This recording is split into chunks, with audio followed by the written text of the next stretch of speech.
What happens though is people say to me, well, I don't need any motivation. And I say, well, that's interesting. That's not what I do. I'm the why guy. I don't know why you do what you do. What is your motive for action? What is it that drives you in your life today, not 10 years ago, or are you running the same pattern? Because I believe that the invisible force of internal drive activated is the most important thing in the world. I'm here because I believe emotion is the force of life. All of us here have great minds. You know, most of us here have great minds, right? I don't know if I'm in the category, but we all know how to think. And with our minds, we can rationalize anything, we can make anything happen. We can, I agree with what was described a few days ago about this idea that people work in their self-interest, but we all know that you don't work in your self-interest all the time. Because when emotion comes into it, the wiring changes in the way it functions. And so it's wonderful for us to think intellectually about how the life of the world is, and especially those who are very smart. We can play this game in our head, but I really want to know what's driving you. And what I'd like to maybe invite you to do by the end of this talk is explore where you are today for two reasons. One, so that you can contribute more. And two, so that hopefully we can not just understand other people more, but maybe appreciate them more and create the kinds of connections that can stop some of the challenges that we face in our society today. They're only going to get magnified by the very technology that's connecting us, because it's making us intersect. And that intersection doesn't always create the view of everybody now understands everybody and everybody appreciates everybody. So I've had an obsession basically for 30 years. And that obsession has been what makes the difference in the quality of people's lives? What makes a difference in their performance? Because that's what I got hired to do. I got to produce the result now. That's what I've done for 30 years. I get the phone call when the athlete is burning down on national television and they were ahead by 5 strokes and now they can't get back on the course. And I got to do something right now to get the result or nothing matters. I get the phone call when the child is going to commit suicide and I got to do something right now. And in 29 years, I'm very grateful to tell you I've never lost one in 29 years. It doesn't mean I won't someday, but I haven't done it. And the reason is an understanding of these human needs that I want to talk to you about. So when I get those calls about performance, that's one thing, like how do you make a change?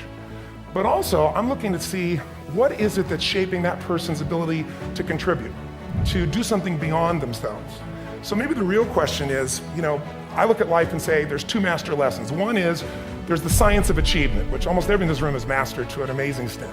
That's how do you take the invisible and make it visible, right? How do you take what you dream about and make it happen, whether it be your business, your contribution to society, money, whatever it is for you, your body, your family. But the other lesson of life that is rarely mastered is the art of fulfillment.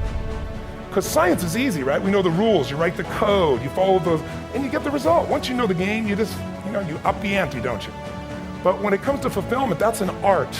And the reason is it's about appreciation and it's about contribution. You can only feel so much by yourself. So I've had an interesting laboratory to try to answer the question of the real question, which is what's the difference in somebody's life if you look at somebody like those people that you've given everything to, like all the resources they say they need. You gave them not a $100 computer, you gave them the best computer. You gave them love, you gave them joy, you were there to comfort them. And those people very often, and you know some of them I'm sure, end up the rest of their life with all this love, education, money, and background, spending their life going in and out of rehab. And then you meet people that have been through ultimate pain, psychologically, sexually, spiritually, emotionally abused, and not always, but often they become some of the people that contribute the most to society. So the question we got to ask ourselves really is, what is it? What is it that shapes us? And we live in a therapy culture. Most of us don't do that, but the culture is a therapy culture. And what I mean by that is the mindset that we are our past. And everybody in this room, you wouldn't be in this room if you bought that theory, but most of society thinks biography is destiny. The past equals the future. And of course it does if you live there. But what people in this room know, and what we have to remind ourselves though, because you can know something intellectually, you can know what to do and then not use it, not apply it. So really what we got to remind ourselves is decision is the ultimate power. That's what it really is. Now when you ask people, have you failed to achieve something? How many have ever failed to achieve something significant in your lives? If you ask people, why didn't you achieve something? Somebody who's working for you, or a partner, or even yourself, and you failed to achieve a goal, what's the reason people say they failed to achieve? Didn't know enough, didn't have the knowledge, didn't have the money, didn't have the time, didn't have the technology. They are a claim to you missing resources. And they may be accurate. You may not have the money, you may not have the Supreme Court, but that is not the defining factor. And you correct me if I'm wrong.